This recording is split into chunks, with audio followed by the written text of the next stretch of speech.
Well, I think it's official. I'm absolutely terrible at this YouTube thing. It's been nearly an entire year since the last devlog, and I also didn't follow up on any sort of 3D modeling content like I planned. In fact, I haven't even touched the Arcane Toy Box stuff since February. It's kind of a miracle I was somehow able to focus on the same game project for 6 years. Oh, and speaking of that game, Swords and Magic is not dead, contrary to popular belief. In fact, it's the only thing I seem to be able to follow through with, and because of that, it's better than ever.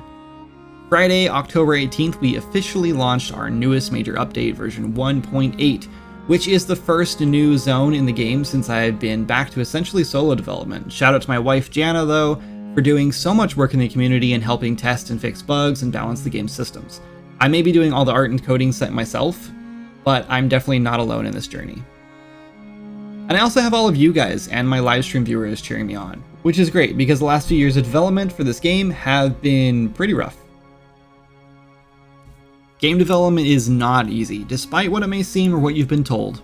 And I don't just mean from a technical standpoint. Finding the motivation to wake up and get to work each morning can be a real challenge when you know exactly how much work is ahead of you. And it doesn't help when your game is now 4 years old and has lost a lot of that new car smell. I feel like I'm a dinosaur in the Twitch game dev category and even here on YouTube. I feel like I come across a brand new episode 1 devlog nearly every day on YouTube, and it makes me realize just how old and dusty Swords and Magic and Kindred games are at this point. And then I take a moment to sit down and play my game for 30 minutes or so, and I remember all the little things that me and the team have added throughout the years, and just how far this game has come since I first released that devlog episode 0. And it all kind of just comes rushing back to me. I love making games, and I really love making this game. And while I don't always make the best decisions about feature creep and the direction to take the game next, and I don't prioritize updates correctly all the time, I don't know, I don't think anyone can argue this game isn't a passion project, and I'm incredibly proud of that. But, as much as I love working on this game, I know that eventually I actually have to call it finished and move on to greener pastures. Well, hopefully greener pastures, but other pastures nonetheless. But before we get into our current plans for the future, and how they're very likely going to change based on my history of developing this game, let's talk about the past and present for just a bit longer. Since I left you last, a lot has happened in the game, as always. In the last devlog, I talked a lot about how I wanted to get the game up to speed on RPG features and quality of life updates, and that I did. In fact, I think I got too invested in doing that. I think I was afraid to release any new series content in fear that it just wouldn't stand up to what me and the team have done together in the past.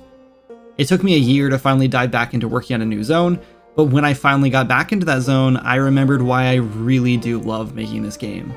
I love creating the lore, I love creating small stories in the world, I love adding secrets and quests and finding new ways to utilize old features to make those quests more interesting. I love surprising our players with something new and unexpected, and I love the quirky, almost fourth wall breaking humor some of the NPCs have. And I loved finally getting back to work on all of that for this next update. So how about a lightning round of all the things I worked on for the last year up until this point? Great, let's do it. Ready? I added difficulty options so less action RPG experienced players can survive combat encounters easier. Mostly just damage scaling here, but it's still helpful. I added a hardcore permadeath mode as well that deletes your save file if you die. We have some extra players who really needed a challenge. I added Steam achievements finally, though we definitely need more of those. I added better controller support to the game, primarily for Steam Deck users.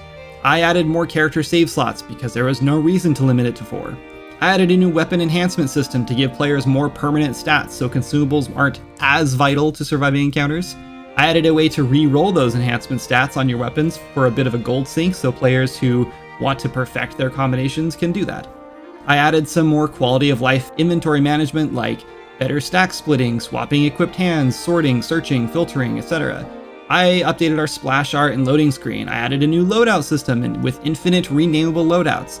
I added a new wardrobe system that lets you permanently add your acquired items to it, which unlocks them for all of your characters and allows you to change your look at the mirrors.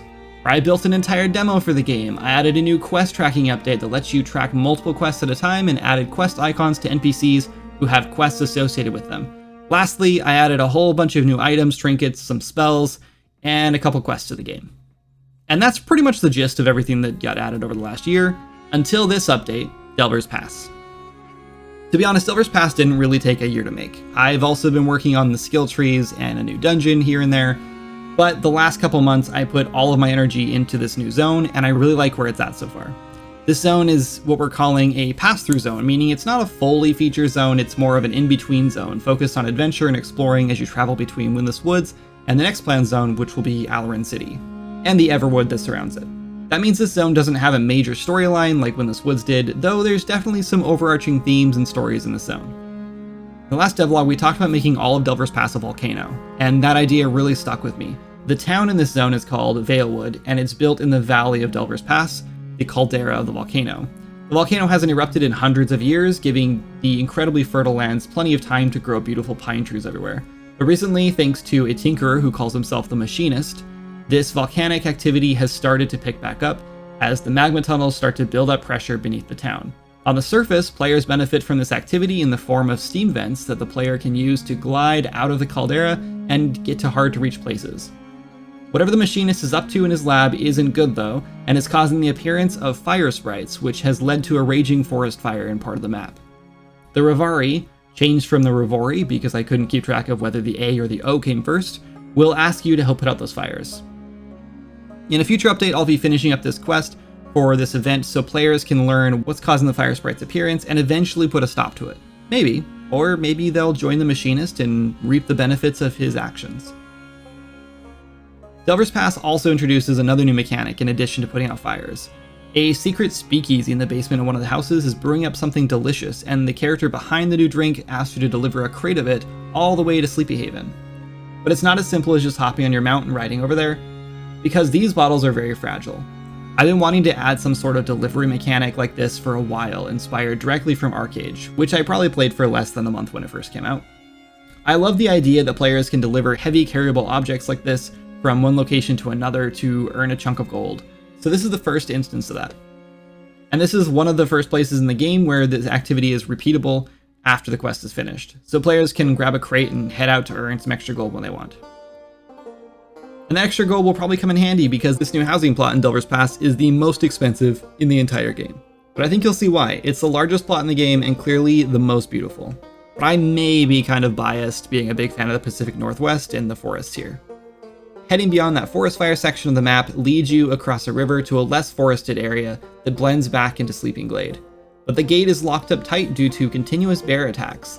The people nearby tell stories of a legendary beast they call Stoneclaw, who's the size of 5 orcs and has a roar that will knock you to your butt. And you'll soon learn that in Swords and Magic, some legends are more than just tall tales. I wanted Stoneclaw to be a bit of a mini-boss, and while we built a sort of mini-boss manager a while back for Targ in our tutorial, the system was not designed to be reused in other locations, unfortunately.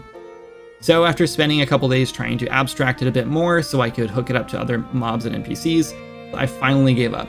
It was just far too buggy and caused way more issues than it solved. So I built a brand new one. And with this new World Boss Manager, I'm calling it, I was able to hook it up to a handful of our prior big enemies that deserve some more fanfare. And this is where I got a bit carried away, like I usually do. I really like the idea of these legendary beasts being rare monsters that would show up. So I added a couple more in. Okay, well, I added one because one already existed, but he got a much needed makeover. Now the old Boar King on Azura is called Riptusk and has a whole new backstory. He also drops a couple new rare items the players can hunt for. And I don't want to go into too much detail, but there's another new legendary beast on Azura that you can hunt for. Each of these new beasts is on a rare monster spawner that uses our daily seed to determine if they should spawn each day, meaning each day at dawn you'll get another chance for them to appear, giving the players more exciting events they can come across as they explore new areas. I love this system and plan to add more legendary beasts in the future in the farmlands and in other future zones. Maybe even some overarching quests to hunt all the beasts for a legendary reward. About this time I decided that we needed some more feedback on the zone before it launched. Developing solo can be a bit of an echo chamber where you're the only one validating your work, and that can lead to poor decision making. So we packaged up what we had and sent it out to our very favorite Swords and Magic YouTubers and live streamers, CM Simpson and Cozy Pearl Games. These two channels are our go-to content creators when we need some motivation to keep going. We love their content and think you should give them a look if you want to see more Swords and Magic gameplay. With the build out, feedback was relatively positive, though we clearly had some balancing to do, primarily around a new eagle enemy we added that would swoop down and straight up assassinate you if you weren't being careful as you hiked through the forest. I also realized watching some other gameplay footage from other streamers that sometimes it's tough to tell how challenging an enemy is going to be, So I decided to change that. In fact, I realized that the way we were handling experience gain and leveling up was just not going to work with this new update. See, prior to this update, when you defeated an enemy, you got the enemy's health and experience toward your next level, split between all the different weapon classes you use to defeat them, of course. This worked great early on, but now that we have more enemies with big health bars, it was starting to become a problem. You could level several times in a single fight with a boss sometimes, making some bosses who may be relatively easy to defeat extremely farmable for experience. So I decided to work on a new level system for the enemies. Now every enemy has a designated level, unfortunately manually set by me during creation, but that wasn't so bad going back through all of the enemies and tweaking their stats and giving them a new level. Next, I wanted that level to be color-coded based on the player's level, so you knew how difficult they were going to be. And that part wasn't so easy, because you can have 2 weapons equipped at a time, and either could be any class.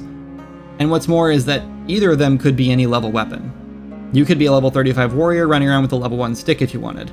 I decided the simplest and best solution was to assume that players would know if their weapons weren't up to snuff, and base the color-coded level entirely on the highest weapon level class. So if you come across an enemy within 3 levels up or down of your level, it'll show their level as yellow, which is an ideal combat match. Anything lower than that will be green, and anything lower than 10 levels will be gray, representing an impossibly easy fight, and will only reward you about 20% of the experience. Anything higher than your ideal match will show orange, and then red after 10 levels above. I also swiped an idea from World of Warcraft here and replaced those enemies' levels with question marks, so players could feel that sense of uh-oh when they see one. Though these enemies will grant you a max of 3 times the experience, so fighting something 10 levels above you will still be beneficial, though may be extremely difficult. Lastly, I wanted to rebalance how I calculate XP. Originally it was just arbitrary numbers, but I wanted to base it on combat encounters, taking a page out of the few tabletop RPGs I've played. So now level 0 to 1 requires 3 fights against enemies of your level, and at higher levels will require more. This obviously has a curve, and again with some motivation from WoW, I decided to add a pretty steep uptick in the fights it takes to go from level 40 to 50. That'll be the end zone of the game, and since it's enormous, I want that zone to be very combat heavy and extremely challenging, since by that time we will have given players dozens of methods to improve their stats and combat ability to survive the zone.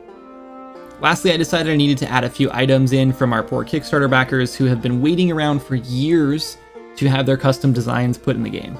I actually feel really bad about this.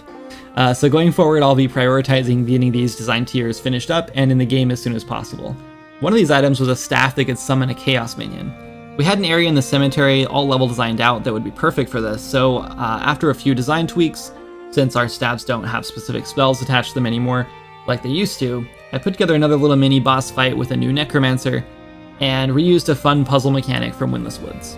Although I discovered some really fun bugs with this puzzle and spent way too long trying to fix them. Multiplayer is hard. I do not recommend it for the faint of heart. And that about wraps up what's new in this update for Delver's Pass. There's a lot more stuff here and there, but I don't want to spoil everything in the devlog. So that update launched October 18th, version 1.8. It's out now, and the game is actually on sale as well, in case you want to pick it up. So what's next? Well, Witch's Eve is returning yet again for the 4th year. I won't be adding anything new to the event this year because I'm really trying to focus on finishing this damn game sometime in the near future. After Witch's Eve ends, I'll be putting 100% of my focus back on finishing skill trees and adding the first official dungeon to the game. Hopefully this will be ready for a public test event by Frostfall, and we can start getting feedback on balance and all the passive abilities introduced with the trees. Speaking of that, if you are interested in testing the game and you want to be in the public test event, sign up on our Discord. We're still taking applications and could definitely use the help. After Frostfall in January, it's time to start cooking. While we're not making any promises, right now, our goal is to actually finish the game in 2025. Ideally by September, because we've started a new donation goal for a PAX West booth, which we are very excited to attend. We want to wrap this game up by then with a bang to try to breathe some much needed life back into it. So what's on the roadmap to call it finished? While we had a lot more planned for Terrain, there comes a point when you realize just how overscoped your project really is. And with hundreds of hours of content already in the game, we're unfortunately probably going to hit a point where performance won't allow us to add much more without some professional grade optimizations, which I just simply am not capable of at the moment. So we need to pull the finish line a little bit closer, and that means 2 more zones, Alaran City and the surrounding Everwood and Bone Reach. With these 2 zones finished, we're going to call the game 1.0 and launch from early access. Can we realistically do this by September 2025? Probably not, but we're going to give it our best shot. If the game does well at our 1.0 launch and is making money again, then we'll be considering adding some free updates in the form of Iris Lake, North is North, Blackbrook Vale, or even Sunfall Desert. Though I truly don't know if this poor 6-year-old project can actually handle all that right now. Perhaps we'll save those for a future game or something. All I know is the future is bright for Kindred Games. That pretty much wraps up the devlog, so don't forget to pick up the game while it's still on sale right now, and join our Discord to ask questions or get hints on secrets and new content. Check out our Patreon if you want to help support the development of this game and get your name on this neat little list right here. And lastly, thanks for watching, and I hope to see you again soon. But I'm not making any promises this time, because I have learned my lesson. Bye.